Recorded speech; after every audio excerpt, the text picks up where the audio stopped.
Hello, and welcome to At Home in Dublin with Ricky Porter. This is a television show to feature the best of Dublin.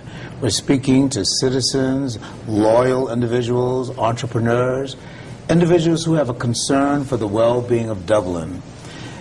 Thus far, we have brought to you Matt Hatchett, the Honorable Mayor Phil Best, and several other citizens, people who care about us, people who care about the city. Today, I'm very pleased to welcome Mr. Luman Earle from the law offices of Luman Earle here in Dublin, Georgia. Welcome, Mr. Earle. Glad to have you with us. Glad to be here. Yes. Thank you. First of all, tell me, what brought you to Dublin? Money? Money? No. Running towards it or running away from it? No, I've been practicing law for about 40 years. Mm-hmm. And I had a practice. It was a general practice which involved personal injury cases, workers' comp cases, domestic, and some bankruptcy work. About 20 years ago, I decided that I would much rather work with individuals who had financial difficulties and trying to solve those difficulties rather than other areas of the law. Not that there's anything wrong with them, but I seem to be more suited toward working within a statutory framework that solved problems rather than sometimes created them.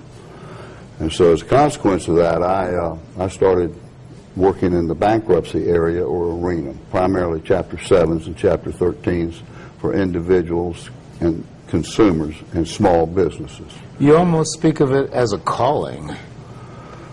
Well, it's very satisfying.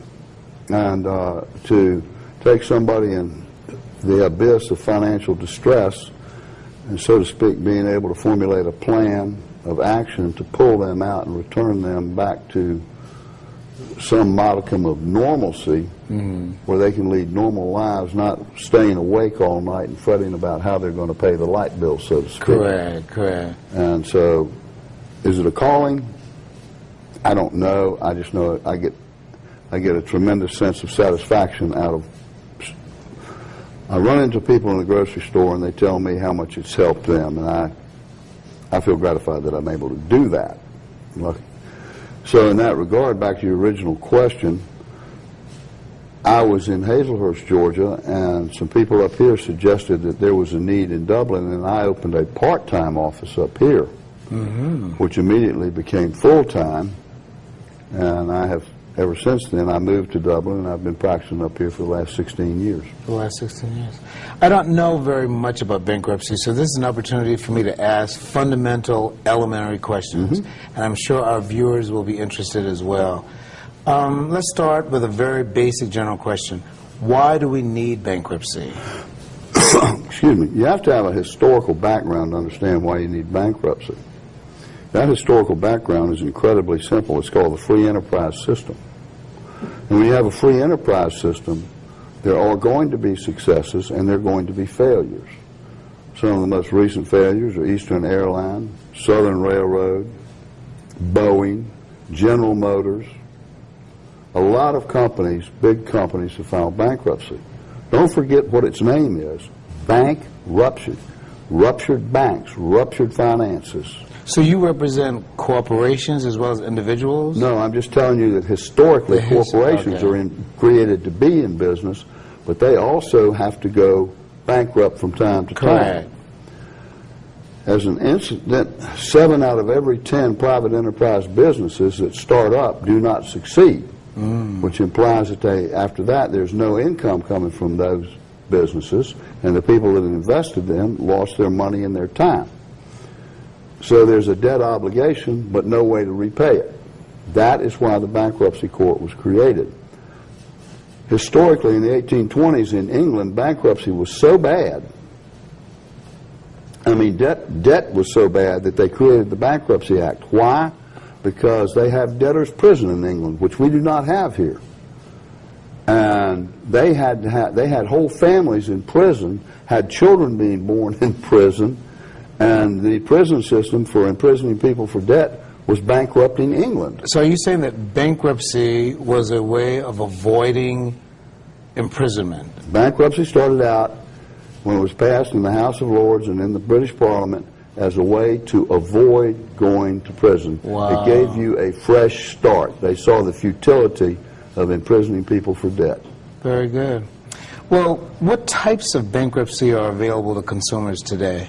Okay, the way you phrase the question, available to consumers, limits the type of bankruptcy. As I mentioned, there's bankruptcy for corporations, big corporations. There's bankruptcy for, those are called Chapter 11 bankruptcies. There's an agricultural bankruptcy for farmers that get in financial distress, want to work their way out. And then for the ordinary consumers, for you and me and the ordinary people that have jobs and small businesses or fixed incomes, there's what's known as Chapter 7 and Chapter 13. Now, in Chapter 7, you are telling your creditors, look, for whatever reason, ill health, loss of job, family breakup, loss of income, diminished income, personal injury, whatever, I'm unable to pay my bills at this time, and I want to wipe the slate clean and start over. That's called a Chapter 7. Now, you don't have to totally wipe the slate clean, because you can do what we call reaffirm the debt, and that is you wipe out certain debts, such as medical bills, maybe a hardware store you owe, maybe some credit cards, what we call unsecured debt. You have a right, if you like, subject to the creditor's approval, to reassume the debt on your vehicle or the debt on your home, or what we call secured debts. You have a right to reassume them if you so choose. And so you start over after you come out and you receive what's called a discharge. Your debts are eliminated. They cannot try to collect from you after that. Then you have to continue to pay your car payment if you reassume it, or your house payment if you reassume it. But the other debts are eliminated. And this is on under Chapter 7. Chapter 7. Correct. On the other hand, the Chapter 13, excuse me, you're saying for whatever reason, I'm unable to pay my bills as they come due. Maybe you were laid off someplace. Maybe you lost a job for some reason. And you think you're going to be able to pay some, but not all of your debt, and you're not going to be able to pay it all next week, so to Correct. speak. And then that's where my background and quote-unquote skills, if I have any, come into play of formulating a plan for you within the framework of a bankruptcy, where you can make a monthly payment to reduce your indebtedness both on your secured debts, like your car, like your house, and your unsecured debts, like your hospital bills, your credit card bills, and that you can pay a portion of those, but not all of them, and receive a discharge and then get a fresh start. But both are forms of bankruptcy. Both are forms of bankruptcy. Both are filed in federal court. They are not published in the newspaper or anything like that. Credit reports do receive that information, but it's not splashed all over the newspaper with your photograph or anything like that. We understand the sensitivities of people with financial difficulties. And again, remind us, how long have you been practicing bankruptcy law? About 35 years. 35 years. So you've seen a whole lot of cases, a gamut of courses. About cases. 10,000, yeah. Wow. Well, I want to ask a question that I'm sure many of our viewers would be interested in. If you were to file bankruptcy, do you lose everything, your house, your car, your furniture? No, you don't. But you can elect to no longer pay on your house or no longer pay on your furniture and surrender it. I've had many, many clients in the last, since 2008, when we had the Great Recession, as it's called, where their home values depreciated and people were laid off, and unfortunately, in many circumstances, I don't believe in sugarcoating things. So when I look and do a financial analysis for you or anybody else, and I say, well, your home, the tax appraisal has your home at $100,000, but the reality is your home's only worth $80,000, and you owe more debt on it, I would ask you to seriously consider giving up your home and getting a real fresh start instead of a partial fresh start. You don't want to come out of a bankruptcy upside down on your home. No matter what you do, you're going to come up upside down on your car, because the minute you bought it, it went down in value. So, no, you do not have to lose those things. Okay. But sometimes it's better to go ahead and do that and really get a true fresh start. This is where the expertise of the lawyer, the bankruptcy lawyer, comes into play. And there are not too many. There used to be a lot of people doing bankruptcy because it was simple. But in 2005, it was revised. We have several different tests and things we have to do. And essentially, there are only about 4 lawyers in this area that do bankruptcy, and I happen to be one of them. So you're one of 4. How does one find a bankruptcy attorney? My recommendation is, if you've ever used an attorney in the locale in which you're located, to call and ask that attorney or ask his staff to ask him who to go to within the area. I personally think it's important to have the local attorney, and I'm plugging myself a little bit because I'm the only one that lives here. The others are all from out of town, Augusta, Atlanta, and stuff like that. But it's important, in my opinion, to have an attorney that you can walk in and sit down and talk to him about your present situation, because remember, if you're filing a 13, you're going to be in it about 3 years or more, and things are going to change in your life. Your job might change, your domestic situation might change, child might get hurt in an accident, new medical bills coming in, and all of those things have to be considered during what we call the life of the plan, the 3 years that you're paying off your loans. Correct. So to me, it's important to ask somebody, a lawyer, so to speak, in your neighborhood, because they're usually familiar with the lawyers in their neighborhood, the legal profession that do the job in that community. They're familiar with their own environment. Chest pain can be a warning sign of a heart attack. And when it comes to the treatment of chest pain, every second counts. Did you know the emergency staff at Fairview Park Hospital has the expertise and access to the latest technology to care for cardiac patients experiencing chest pain or other symptoms related to heart attack? Fairview Park Hospital, now the region's only accredited chest pain center with PCI. Well, I have a list of questions, but I have one that I think is particularly important since we're talking about bankruptcy, and I think our viewers would be interested in this. If you are in debt and you're trying to get out of debt, what does one do? What are rules of prevention for either avoiding debt or getting out of debt? There is also another subcategory, which is you think you're getting out of debt, but you're making your debt worse. And one of the things is many people have what's called a 401k. And under our present federal law and state law, your 401k, as you know, is deducted from, or most people know, is deducted from your paycheck, a portion from you and a portion from your employer. And your paycheck will show that amount. In times of emergency, you can go and borrow against that 401k and then pay it back. That is a very dangerous instrumentality to use to try to get out of debt, unless you tear up and throw away all your credit cards, keep your bills to a minimum. That should only be used for unexpected expenses, not to get caught up. Correct. And here's why.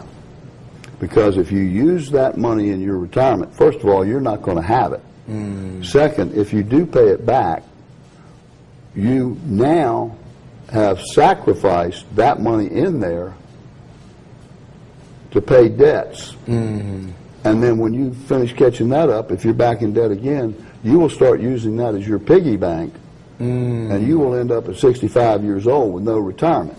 And I see that every day. Wow. I can't tell you the number of people I have had to recommend that they move elsewhere, give up their home, because they cannot afford their home on their reduced income. Right. So one way of avoiding debt is not to borrow against your 401k. What are other ways? Don't borrow any more. Don't ever mortgage your house to pay debts. Do not do that. Now, to mortgage your house to make a home improvement, that's fine, because you see you're investing the money right back in the house. Right. To borrow money maybe to educate your children, that's fine.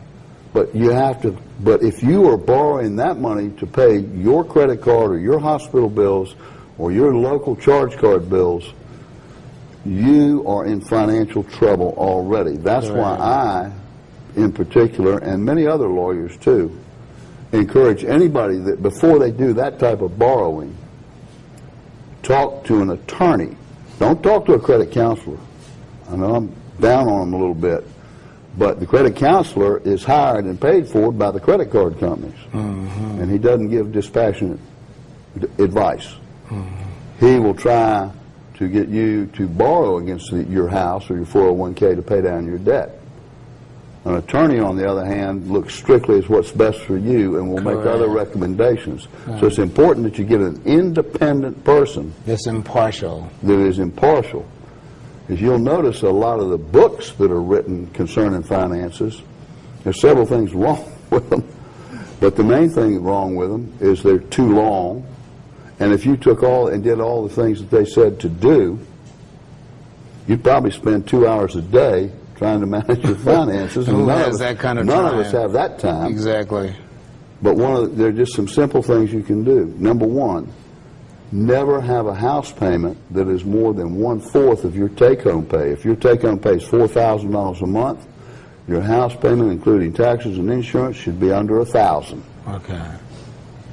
Number two, never borrow to pay off another debt, and that's in 401k or borrow against your home, because all you've done is increase your debt load. Now it's harder for you to pay off because now you have additional interest on those loans, and you have sacrificed your securities. Yeah. So that's a very dangerous thing to do. Number three, never, so to speak, get irritated with your job to such an extent that you just walk off and leave the job. Never leave a job until you have another job. Very good. Best thing in the world a person can do is do it like they did it in the 50s, like your parents did it and my parents did it. Buy your house and keep it. Correct. And don't go overboard and buy more house than you can actually afford, using that 1/4 rule. I have found that if people follow those simple rules and take 5% of their pay and put it in the bank, they generally totally avoid financial trouble. That 5% is not your retirement money. That 5% is not money for any particular purpose except in the bank for in case of emergency or a savings account. You try to save it. If you break a leg and lose 2 weeks of work, then you go in there and you get some money out of there to pay your bills during that 2 weeks. But you don't get it all out. Okay. And you keep, if you'll follow those rules, my experience with clients is they don't have any more trouble. Okay, very good. What are the signs for a person to determine whether or not they are in financial trouble or financial distress? Well, there's several different signs. It's kind of like having a cold or a flu. You know, maybe you get a cough, maybe you get a wheezy feeling, maybe you get a headache, maybe you just feel achy all over. All of those are signs and symptoms of something physically wrong with your body, which is usually a cold or a flu. There's signs that you're in financial distress or financially ill, and some of those signs are just a few of those signs are, number one, if you're thinking about borrowing money to consolidate your debt, then that's a sign that you're in financial trouble, you're not meeting your obligations. Number two, if you're thinking about borrowing money on your home to pay current bills, that's a very serious sign. Number three, if you are talking about borrowing money from your 401k account or some other account to pay current bills. I want to make it clear now, this is current bills. If you're borrowing money to add on to your house, that's fine. But if you're borrowing money to pay your current debt, you are in trouble. Another one that could be looked at is you can go online and you can go into U.S. government credit card, credit rating agencies, and you can get a free, at no charge to you, credit report and credit rating. If anybody wants that number, they can call my office. My staff will be glad to give it to them. And if your score is below 650, you are in financial trouble. If creditors are calling you requesting payment, you're in financial trouble. There are a lot of other signs too. A repossession of a car, inability to get a car repaired because you can't pay. They go on and on, but I've mentioned the big ones. If those happen, I would strongly urge anyone that gets in any of those positions, before they take any action on borrowing against their home, borrowing against their 401k, taking their title to a title pawn or anything like that, consult with an attorney who's knowledgeable in bankruptcy to see what the alternatives are there. Most attorneys like myself only file 3 out of about every 5 people that come to see us, because the other ones, there are other solutions available. Very good. But those are the main reasons. Those are the signs that you're in financial distress. Another big one, and this causes more problems in families than anything else, is going to mom and daddy to see about borrowing money to pay your current bills. That is a real sign that you really need to take a look at your finances and see what you can do about it. We have been visiting with Mr. Luman Earle from the law offices of Luman Earle in Dublin, Georgia. This has been very informative, very enlightening. If you had one final word of counsel that you would give to our viewers about bankruptcy, about being in debt and getting out of debt, what would that final word be? The final word would be, if you think you have financial trouble, you're already in financial trouble. Okay. And it costs nothing to see me or any other attorney to find out if you're in fact in financial trouble and the solution. About 1/3 of all people who come to see me, I do not file bankruptcy for them. There are other forms of release, such as credit negotiation, reduced amount of debt, stretching out payments, that are not involved in bankruptcy. But the first thing you've got to do is to get advice that looks out for your interest and nobody else's interest. And Very you should sound. ask that attorney, if you owe a local bank, you should ask that attorney if he represents that bank, because if he does, he should not be giving you advice. So just get the best advice you can. Very sound advice. We've been visiting with Luman Earle from the law offices of Luman C. Earle in Dublin, Georgia. Thank you for joining us at Home in Dublin with Ricky Porter.